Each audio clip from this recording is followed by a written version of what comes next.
Good morning to all, my dear students of class 12.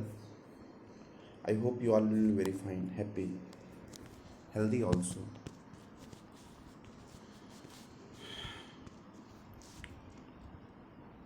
We are in chapter number 1 right now. We are trying to study chapter number 1 and approximately we will finish it today within 2 or 3 videos. By today I would like to finish this chapter. Anyhow, so in my last video we have discussed about the decline of Indus Valley civilization. Am I right? We have discussed about the decline of Indus Valley civilization.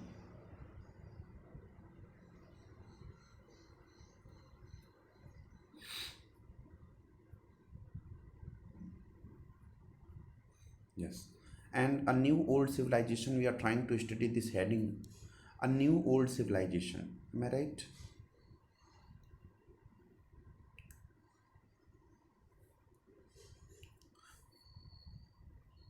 Okay, we'll start. Cunningham confusion, we have confirmed that one. Today we will start a new old civilization. Subsequently, seals were discovered at Harappa by archaeologists such as Dayram Shahani in the early decades of 20th century, in layers that were definitely much older than the early historical levels. It was then that their significance began to be realized. Another archaeologist, Rakhal Das Banerjee, found similar seals at Mohenjo-daro, leading to the conjecture that these sites were a part of single archaeological culture. This thing I have discussed on that day. Based on these finds in 1924, John Marshall, Director General of ASI, announced the discovery word as S.N. Roy noted the story of Indian archaeology. S.N. Roy, Siddheshwari Narayan Roy, is a historian, is an important historian of India. So the name of his book is The Story of Indian Archaeology. Underline this book. Please underline this book. The Story of Indian Archaeology, written by S.N. Roy. Okay. So Marshall left India 3000 years older than he had found her. Okay. So Marshall left India 3000 years older. Definitely with the invention of new civilization, with the discovery of new civilization, Marshall has expanded Indian history up to 3000 years back. Okay. From where did he found? From where he found Marshall left India 3000 years back, older than he had found her. This was became similar. Till then, unidentified seals were found at excavation at Mesopotamian sites. Okay, this was because similar tinth had unidentified seals. Why can at that time? How can S.N. Roy say this thing? S.N. Roy said this thing at that time because the same kind as we in the very starting line of this book, this heading, we learned that with the help with due to the help of the Ram Shahani and Mr. Rakhal Das Banerjee, we were able to find out some important seals from Indus Valley civilization. But thus, at the same time period, as we all know that Indus Valley civilization and Mesopotamian civilization is a our contemporary civilization. So at the same time, from Mohenjo-daro, from Mesopotamian civilization, we have found the same kind of seals that are unidentified. Okay, that are unidentified. So that is why similarity was made by S.N. Roy, that as we are finding this seal here, the same seal we found in Mesopotamian civilization also, and the date of the antiquity of Mesopotamian civilization was approximate 3000 year back. So that is why he guessed that the same Indian Indus Valley civilization will also be approximate 3000 year back. That is why he said, who Mr. S.N. Roy said in his book, the A Story of Indian Archaeology, he said that Marshall left India 3000 years back older than he found her. It was that the word knew not only a new civilization but also of contemporaneous with Mesopotamia. In fact, John Marshall's stint as Director General of ASI marked a major change in Indian archaeology. Good, important line. He was the first professional archaeologist to work in India and brought his experience of working in Greece and Crete to field. Now, here in these lines, we are getting some knowledge about Sir John Marshall, that he was the first, to work in India and brought his field. What should I say? Just a minute. He was the first professional archaeologist. Okay, he was the first professional archaeologist who was working in India, and uh, what did he do? Then he came to India with the experience of Greece and Crete too also to this field. More importantly, though like Cunningham, he was too interested in spectacular fields. Okay, like Cunningham, he was also interested in various kind of archaeological fields. He was equally keen to look for the pattern of everyday life. Okay. Now see, what I am going to tell you, beta, this is very important from the point of view of archaeology. Okay. Have you ever digged some field? कभी आपने with the help of hand axe or what should I say, hoe, with the help of hoe, कभी आपने कुछ खुदाई की है ज़मीन की? अगर खुदाई की होगी तो हम आप तो नॉर्मली खुद लेते हैं ना, ज़मीन को अगर हमें डिग करना है तो हम नॉर्मल खुद लेते हैं, लेकिन होता क्या है कि it is not so normal. जब आप आर्कियोलॉजिकल पॉइंट ऑफ व्यू से किसी जगह को एक्सक्वेट करते हैं तो that is very difficult part. देखिए, खुदाई दो प्रकार की होती है ना. Excavation are of two types. One is vertical excavation, second is horizontal excavation. एक वर्टिकल एक्सक्वेजन होता है और एक हॉरिजॉन्टल एक्सक्वेजन होता है. मुश्किल से 1 इंच की खुदाई करके, लेकिन वो खुदाई अगर बहुत बड़े लेवल पर की जाए, मतलब बहुत ब्रॉड एरिया में की जाए, तो उसको हम कहते हैं बेटा, जब खुदाई गहराई पर ना जा कर के बहुत कम गहराई पर, लेकिन सतह जो उसका फ्लोर होता है वो बहुत ब्रॉड होता है, बहुत बड़ी सतह पर खुदाई की जाती है, तो बेटा हम उसको कहते हैं हॉरिजॉन्टल एक्सक्वेजन. लेकिन जब वही खुदाई बहुत गहराई में की जाती है, 1 फीट अंदर गहरे, 2 फीट तक अंदर गहराई पर जाते हैं खोदते खोदते, लेकिन एरिया बहुत बड़ा नहीं लेते हैं, बहुत छोटे से एरिया को लेते हैं, मुश्किल से 3-4 इंच चौड़े या 3-4 इंच लंबे या 1 फीट लंबा, इस तरह एक छोटे से एरिया को, 1 फीट चौड़ा, इस एरिया को अगर हम नीचे 4-5 फीट तक खोदते हैं तो इसको कहते हैं बेटा वर्टिकल खुदाई. जब एरिया कम हो लेकिन गहराई में अंदर तक जाकर के खुदाई की जाए उसको कहते हैं वर्टिकल खुदाई.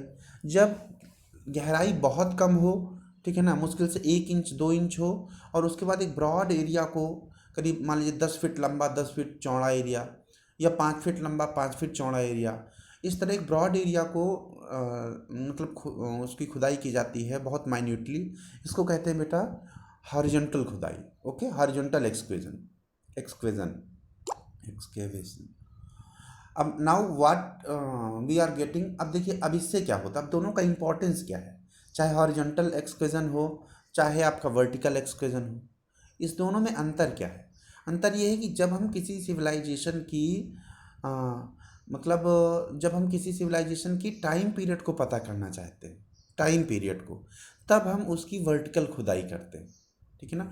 When we want to know about the time period of a particular civilisation, then we try to excavate it vertically. तब हम इसको वर्टिकली खोदना चाहते हैं, है ना. क्यों? इससे कैसे होता है, जब आप नीचे सतह जाएंगे, जैसे मान लीजिए एक सिंपल सी बात समझिए, आप अगर अपने सामने अगर कहीं से भी ज़मीन की खुदाई करेंगे तो जो सबसे ऊपर वाली परत होगी, जो सबसे ऊपर वाली लेयर होगी, वो सबसे नई लेयर होगी. एम आई राइट? फिर उसके नीचे जब आप थोड़ा सा और खुदेंगे तो उससे कम, उससे पुरानी लेयर मिलेगी, और उसके नीचे जाएंगे तो और पुरानी मिलेगी. मतलब जितना नीचे जाते जाएंगे खोदते खोदते, जितना गहराई में जाते जाएंगे, उतनी ही पुरानी लेयर्स आपके सामने आती जाएंगी. एम आई राइट? ठीक है. अब एक तो रही ये बात. दूसरी बात हुई बेटा कि वर्टिकल क्यों करते हैं. अब देखिए, पहला मैंने बताया कि अगर किसी भी एक्सक्वेजन में अगर आपको किसी भी सिविलाइजेशन के टाइम पीरियड को जानना है कि what is the specific time period for this civilization, then we'll have to conduct vertical excavation, then we'll have to conduct vertical digging. Okay, it is very important to know about vertical digging for an archaeologist. It tells about the time period.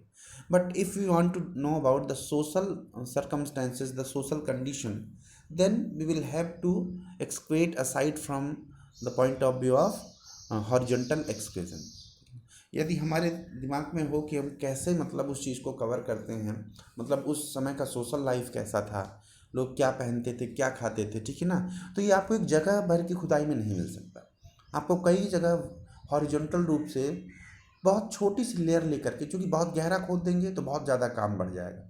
बहुत, जैसे मैं आपको बता दूं, archaeologist एक ऐसा subject है जैसे गोल्ड स्मिथ का काम, जैसे एक सुनार बहुत बारीकी से जेवर बनाता है, उसी तरह एक आर्कियोलॉजिस्ट बहुत बारीकी से चीज़ों को कलेक्ट करता है, ठीक है ना। तो ये बात आप सब लोग समझें, archaeology just like a work of a gold Smith. तो जब हॉरिजॉन्टल आप उसकी एक्सक्वेजन करेंगे तो उससे आपको सोशल लाइफ के बारे में पता चलेगा, लोग क्या खाते थे, लोग क्या पहनते थे, लोग कैसे रहते थे, उनका हाउस होल्ड कैसा था, उनका घरेलू सिस्टम कैसा हुआ करता था। ये सब चीज़ें आपको पता चलेंगी जब आप उनके हॉरिजॉन्टल एक्सक्वेजन के बारे में बात करेंगे। तो इस पैराग्राफ में बेटा यही बताना चाहता है वो, ठीक है ना। He was interested in spectacular fields finds. He was equally keen to look the pattern of everyday life.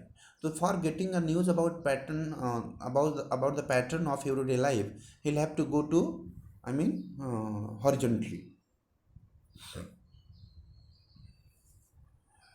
Marshall intended to excavate along regular horizontal units, measured uniformly through out the mount. अब वो social life की जानकारी gather करने के बारे में what did he do, he did one thing that he excavated the sites in a horizontal unit, छोटी छोटी यूनिट बना के हॉरिजॉन्टली उनकी खुदाई कराई, measured uniformity throughout the mounds, और हर माउंट पर मतलब पूरे इंडस वैली सिविलाइजेशन के, जैसे मोहनजोदाड़ो की साइट थी या हड़प्पा की साइट थी, जो माउंट पर ये डेवलप हुई थी, जो विकसित थी, तो उन सबको इक्वल किया, उसने बराबर किया। मेजर्ड यूनिफॉर्मिटी, और उनकी जो यूनिफॉर्मिटी है, उनकी जो एक रूपता है, जो सिमिलरिटी है चीज़ों की या ऊंचाई की या मतलब जो जो चीज़ों की सिमिलरिटी है उसको मेजर किया, उसको कैलकुलेट किया through out the mount, ignoring the stratigraphy of the site. लेकिन उसने समय जानने की कोशिश नहीं की। Stratigraphy means, what do you mean by stratigraphy? The study of layers is called stratigraphy. Okay, the study of layers is called stratigraphy. तो उसने बेटा समय जानने, उसने वर्टिकल खुदाई नहीं कराई। सर जॉन मार्शल ने, उसको इंटरेस्ट था किसमें कि कैसे सोशल चीज़ें थी, कैसे सोशली लोग रहते थे, तो उसने क्या किया बेटा, उसने हॉरिजॉन्टली खुदाई कराई, ठीक है ना, लेकिन स्ट्रेटिग्राफी का कोई ध्यान नहीं दिया, स्ट्रेटिग्राफी का कोई ध्यान नहीं दिया, और उसने लेयर की कोई स्टडी नहीं की। Stratigraphy means, stratigraphy, I again repeat, the study of layer is called stratigraphy. Stratigraphy. This means that all the artifacts recovered from the same unit was grouped together. अब क्या हुआ, जैसे मान लीजिए 1 इंच उसने पहले खुदाई कराई किसी जगह की, तो जो आर्टिफैक्ट मिले उसको एक जगह रख दिया, फिर दूसरे इंच नीचे जा करके खुदाई कराई उसी एरिया की, तो जो आर्टिफैक्ट मिले फिर उसको उसमें मिला दिया। उसने क्लासीफाई नहीं किया, ये नहीं कहा कि ये इस लेयर का आर्टिफैक्ट है, ये इस लेयर का आर्टिफैक्ट है, ये इस लेयर का आर्टिफैक्ट है, अलग अलग उसने नहीं रखा, सब मिक्स करके रखा, ठीक है। Even if they were found at different stratigraphic layers, as a result valuable information for the content of these finds were irretrievably irretrievably lost, है ना। तो इस तरह से क्या हुआ कि we were not able to find out the sites, the what I should say, the important news about those sites. Okay, irretrievably lost. Okay, then what is the next heading? You may see also figure number 1 to 1.25, that the stratigraphy of a small mound, notice that the layers are not exactly horizontal. Okay, देखिए layers horizontal नहीं है, कहीं ज़्यादा खुदाई है, ठीक है, कहीं ज़्यादा बहुत कम खोदा गया है। तो ये दिखाता है सर जॉन मार्शल का कि उन्होंने वर्टिकल खुदाई की तरफ नहीं ध्यान दिया। ओके, गुड, इसको आप पढ़ लीजिएगा जरा सा, sites mounds and layers. I request all of you to read this one, sites mounds and layers. Okay, new techniques and questions, Wheeler at Harappa, इसको भी जल्दी से पढ़ देता हूँ। Early archaeologist were often driven by a sense of adventure, this is what Wheeler wrote about his experience at Harappa. It was, I recall, on a warm May night in 1944 that a 4 miles Tonga ride, Tonga you know, Tonga horse cart जो होता है, तांगा जिसको बोलते हैं normal भाषा में, ठीक है ना। सो इन 1944 that a 4 miles Tonga ride brought me as a newly appointed Director General of the Archaeological Survey with a little railway station labeled Harappa, ठीक है ना। तो ये जब अपॉइंट हुए इन भारत के डायरेक्टर जनरल ASI के, ठीक है ना, तो इनको हाँ, तो इनको एक स्मॉल मुस्लिम ऑफिसर के साथ हड़प्पा भेजा गया। Along a deep sand track a small rest, एक छोटा सा रेस्ट लेने के बाद, house beside the moonlit, warned by the anxious colleague that we must start our inspection at 5:30 next morning and finish it 7:30। तो इनको inspection करना था। व्हीलर गए थे हड़प्पा 1944 में, इनको इंडस वैली सिविलाइजेशन के जो प्लेस है हड़प्पा उसका इंस्पेक्शन करना था। तो इनके साथ वाले ने कहा कि हम सुबह 5:30 पर will start the inspection and will finish it by 7:30। After which it would be too hot, क्योंकि बहुत गर्मी पड़ने लगेगी 7:30 बजे के बाद। We turn in with the dark figure of the punkawallah, punkawallah crouched patiently in the entrance and the night air rent by innumerable jackals in the neighbouring wilderness, है ना। तो एक्चुअली वहाँ पर ये थे कि पुंकावल्ला में बहुत ज़्यादा एक जगह थी, हमने मतलब वहाँ पर ठंडी और गर्मी बगल की साइड थी, मतलब रुकने की जगह थी इन लोगों की मुझे लगता है, और वहाँ की साइड से, वहाँ की उस जगह से बहुत ज़्यादा ठंडी और बहुत ज़्यादा गर्मी पड़ती थी। तो इनको रात में क्या करना पड़ा, जैकेट्स भी यूज करने पड़े। Next morning punctually at 5:30 our little procession started our towards the sandy heaps. Within 10 minutes, I stopped and rubbed my eyes as I gazed upon the tallest mound. Okay, 10 minute के अंदर अंदर अगले दिन 5:30 पर हमने start किया अपना inspection, मतलब व्हीलर कह रहे हैं कि स्टार्टेड आवर इंस्पेक्शन, और 10 मिनट के अंदर अंदर हमने उस माउंट के सामने जा कर के हम लोग खड़े हो गए। Within 10 minutes, I stopped and rubbed my eyes as I gazed upon the tallest mound, scarcely trusting my vision. 6 hours later, my embarrassed staff and I were still toiling with picks and knives under the blazing sun. The mad sahib, I am afraid, seeing a relentless pace। और क्या हुआ कि उस जगह को देखने के बाद, जहाँ ये था कि 2 घंटे में हम वापस आ जाएंगे 7:30 तक, 10:30 बजे तक वहाँ मैंने काम किया, उस चीज़ को इंस्पेक्ट किया, ठीक ना। अपने इंस्ट्रूमेंट जो हम ले गए थे, ट्वाइलिंग विथ पिक्स एंड, है ना, और उस जगह की फ़ोटो भी खींची, और उसके अलावा उस जगह को ट्वाइल भी किया, खुदाई भी की, ठीक है ना, चाकुओं से खुदाई की, पिक से खुदाई की, ठीक है ना, ये सब इंस्ट्रूमेंट है बेटा, ठीक है ना। अंडर द ब्लेजिंग सन, धूप, चमकती हुई धूप में हम लोगों ने खुदाई की वहाँ, ठीक है ना। और मुझको लोग मैड साहिब के नाम से बुला रहे थे उस समय कि पागल हो गया ऐसा। ये व्हीलर का, REM व्हीलर का एक्सपीरियंस है, my archaeological mission of India and Pakistan. तो 1976 में उन्होंने बुक लिखी थी, my archaeological mission of India and Pakistan, ठीक है। तो अब हम लोग न्यू टेक्निक्स एंड क्वेश्चंस पर चलते हैं।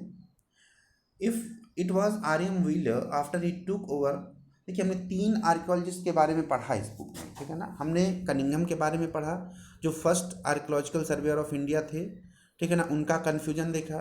फिर हमने सर जॉन मार्शल का देखा, उनका कंट्रीब्यूट देखा। ओके, अब हम तीसरे आर्कियोलॉजिस्ट के बारे में पढ़ रहे हैं। We are trying to study about the third archaeologist, his name is R E M Wheeler. Okay, it was R.M. Wheeler after he took over as the Director General of ASI in 1944 who rectified this problem. Wheeler recognized that it was not necessary to follow the stratigraphy of the mound rather than dig mechanically along uniform horizontal lines. ठीक है ना, उन्होंने कहा कि जो सबसे important है, जैसे हमने ऊपर देखा कि सर जॉन मार्शल क्या फॉल्ट कर रहे थे, what was the fault of sir John Marshall, वो डिगिंग कर रहे थे, लेकिन डिगिंग करने के साथ ही साथ वो स्ट्रेटिग्राफी का कोई एनालिसिस नहीं कर रहे थे। ठीक है ना, वो जो चीज़ मिल रही थी उसको एक ही जगह सब कलेक्ट कर रहे थे। ठीक है ना, लेकिन व्हीलर ने इस ओर ध्यान दिया। उन्होंने कहा कि हमें हॉरिजॉन्टली सारे लेयर्स को इक्वल करके चलना है। ठीक है ना, ऐसा नहीं कहीं कम खुदाई की है, कहीं ज़्यादा खुदाई की है, इक्वल लेवल पर खुदाई करना है। और स्ट्रेटिग्राफी पर अगर हम बहुत ध्यान ना भी दें तब भी हमें जो स्टेयर हैं, जो हमें लेयर हैं जो हमारी, उनको हमें इक्वल करके चलना है। Okay, rather than dig mechanically along uniform horizontal lines. Moreover, as an ex-army brigadier, he brought with him a military precision to the practice of archaeology. ठीक है ना, और वो अपने साथ मिलिट्री के जो मतलब एक्सपीरियंस थे, मिलिट्री के जो इक्विपमेंट्स थे, चूँकि वो एक रिटायर्ड आर्मी ब्रिगेडियर थे ना, ये क्वेश्चन आ सकता है कि which archaeological surveyor of India was a retired army brigadier, तो the answer will be WEH Wheeler. ठीक है ना, व्हीलर थे रिटायर्ड आर्मी ब्रिगेडियर। ठीक है ना, तो what did he do, he brought with him a military precision to the practice of archaeology. ठीक है, the frontiers of the Harappan civilisation have little or no connection with the present day national boundaries. आज की जो India की national boundaries हैं उस समय मतलब इनका कोई कनेक्शन नहीं था। ठीक है ना, मतलब बाउंड्रीज अलग अलग थी। The frontiers of Harappa civilisation Harappan civilisation have little or no connection with the present day national boundaries, बिल्कुल। However, with the partition of the subcontinent and the creation of Pakistan, the major sites are now in Pakistan territory. This had spurred Indian archaeologists to try and locate sites in India. अब क्या हुआ, आज़ादी के पहले तो पूरा India और पाकिस्तान एक था बेटा, तो इंडिया की सीमाएं दूर दूर तक थीं। इसीलिए जो उन्होंने कहा, जब भी इंडस वैली सिविलाइजेशन की बात होती है तो उसकी 4 सीमाएं बताई जाती हैं। तो एक को दाइमाबाद महाराष्ट्र में बताया जाता है, एक को बलूचिस्तान में बताया जाता है अफगानिस्तान और पाकिस्तान के बॉर्डर पर, एक को मांडा में बताया जाता है जम्मू कश्मीर पर, और एक को आलमगीरपुर में बताया जाता है यूपी पर। ठीक है ना, लेकिन इसका वेस्टर्न पॉइंट इतना एक्सपैंड कर गया इंडस वैली इंडस रिवर और उसकी जो अदर जो ट्रिब्यूटरीज रिवर हैं उनके पास जा कर के ये बहुत मतलब ज़्यादा वो कर गया बेटा, मतलब इसको व्हाट शुड आई से कि एक्सपैंड कर गया। ठीक है ना, तो हुआ क्या कि मतलब आज़ादी के बाद जितनी सारी मेजर साइट्स थी, चूँकि आज़ादी के पहले हमने ज़्यादातर जो खुदाई की वो इंडस वैली रिवर के किनारे किनारे की, तो आज़ादी के समय की जितनी सारी मेजर साइट्स जो हुई वो बेटा सब इंडस वैली के आसपास की गई खुदाई आज़ादी के पहले, और वो सारे साइट्स आज़ादी के बाद पाकिस्तान में चले गए। ठीक है ना, जितनी सब जैसे मोहनजोदाड़ो, चाहुंदड़ो, हड़प्पा, ठीक है ना, और इसके अलावा बालाकोट, ठीक है ना, और जितनी भी सारी सुतका गैंडेर, ठीक है ना, सोतगही, जितनी भी सारी साइट थी ये सब जो खुदाई हुई तो ये सब बेटा बाद में पाकिस्तान में चली गई। जब ये पाकिस्तान में चली गई तो इंडस वैली के नाम पे इंडिया में आज़ादी के बाद कुछ रह नहीं गया। तब जो इंडियन आर्कियोलॉजिस्ट और थे उनको मोटिवेशन मिली कि अब हमें इंडिया में इन साइट्स को खोजना होगा। ठीक है ना, इंडिया में इन साइट्स को खोजना होगा। तो बेटा गुजरात से, ठीक है ना, और राजस्थान के एरिया से, चूँकि वही दोनों एरिया वेस्टर्न साइड से पाकिस्तान से टच होते हैं, पंजाब, गुजरात और राजस्थान। ठीक है ना, तो इन्हीं एरिया में आर्कियोलॉजिस्ट ने खुदाई स्टार्ट की धीरे धीरे। ठीक है ना, अब जब आर्कियोलॉजिस्ट ने इन एरिया में खुदाई स्टार्ट की बेटा तो गुजरात से बहुत सारे प्लेस मिले। ठीक है ना, जैसे धौलावीरा मिला, लोथल मिला, ठीक है ना, और नागेश्वर मिला। फिर पंजाब से भी मिला, रोपड़ नामक की जगह से मिला साइट, रोपड़ इन पंजाब। ठीक है ना, देन राजस्थान से कालीबंगा मिला। ठीक है ना, और उसके बाद फिर और महाराष्ट्र से दाइमाबाद मिला, जम्मू तक गए तो मांडा मिला। ठीक है ना, यूपी तक आए तो फिर कौन सी साइट्स मिली, फिर आपकी आलमगीरपुर में मेरठ, सॉरी आलमगीरपुर मिला मेरठ में, और सहारनपुर के आसपास हुलास नदी के किनारे तक इस सभ्यता फैली हुई मिली। ठीक है ना, हुलास प्लेस है सहारनपुर में, वहाँ भी इंडस वैली सिविलाइजेशन के सिम्टम मिलते हैं। तो इस तरह करके बेटा ये जो इंडस वैली सिविलाइजेशन है ये एक्सपेंड की। The frontiers of Indus valley civilisation have little or no connection with the present day national boundaries, however with the partition of the subcontinent and the creation of Pakistan the major sites are now in Pakistan territory. This has spurred Indian archaeologists to try and locate sites in India. And extensive survey in Kutch, Kutch कहाँ है, कच्छ की खाड़ी गुजरात में, ठीक है ना। And extensive survey in Kutch has revealed a number of Harappan settlements and exploration in Punjab and Haryana. Haryana से भी बहुत साइट्स मिली हैं, हिसार है, ठीक है ना। Settlements and exploration in Punjab and Haryana have added to the list of Harappan sites. While Kalibangan, Lothal, Rakhigarhi कहाँ कहाँ है, Kalibangan in Rajasthan, Shri Ganganagar district, Lothal is in where Gujarat, and Rakhigadi is in Haryana, and the most recently Dholavira in Gujarat have been discovered, explored and excavated. As a part of these efforts, fresh explorations continue। ठीक है ना, इसमें बताया गया कि ये sites मिली हैं और इन साइट्स से मिलने वाले सामान के मोटिवेशन के आधार पर और भी नई नई खुदाई जारी है इंडिया में। Over the decades new issues have assumed importance, समय के साथ नए नए इशू भी हुए। Where some archaeologists are often keen to obtain the culture sequence, other try to understand the logic understanding of location of specific sites. मतलब archaeology में भी डिफरेंट काइंड के एक्सपर्ट आ गए। कुछ ऐसे हैं समय के साथ अब जो डेवलप हुआ उसमें कुछ लोग हैं जो सिर्फ कल्चरल मतलब एस्पेक्ट को वैल्यू देते हैं, जैसे उसका कल्चर कैसा था, उसका सोशल स्टैंडर्ड कैसा था, वहाँ के लोग क्या इकोनॉमिक एक्टिविटीज़ करते थे, धर्म कैसा था उनसे।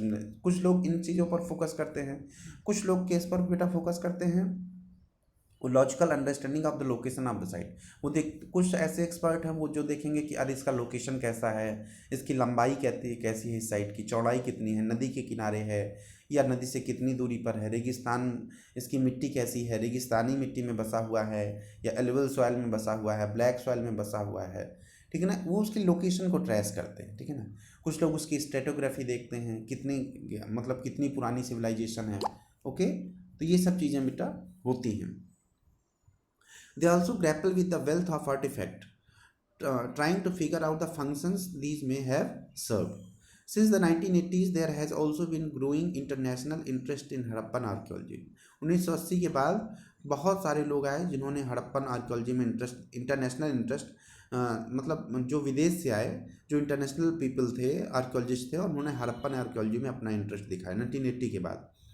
Specialist from subcontinent and abroad have been jointly working at both Harappa and Mohenjo-daro. They are using modern scientific techniques including surface exploration to recover trace of clay।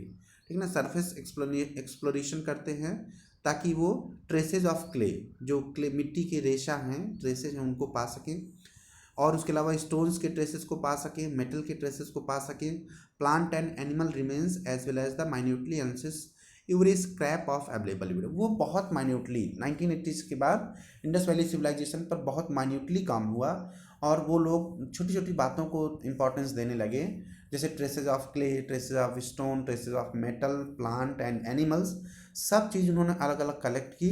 Remains as well as the minutely analysis every scrap of available evidence, है ना, जो भी मिला उसका बहुत minutely experience किया। कब? जब international archaeologist Indus valley civilization में आने लगे, है ना। देन क्या हुआ? These explorations promise to yield interesting returns in the future. और ये लगभग चांस है कि ये जो एक्सप्लोरेशन अब इस समय हो रहे हैं जिस स्टाइल में, ये बहुत ही अच्छे तरीके से एक अच्छा रिजल्ट हमारे सामने प्रेजेंट करेंगे। am I right? तो फिलहाल इस वीडियो में इतना ही। एक और वीडियो शाम तक आएगा जिसमें आपको इस चैप्टर के लास्ट 2 पेजेस डिस्कस करूँगा और वो आपको मिल जाएगा। So thank you for joining me. Okay, stay safe, healthy and take rest. I am always with you.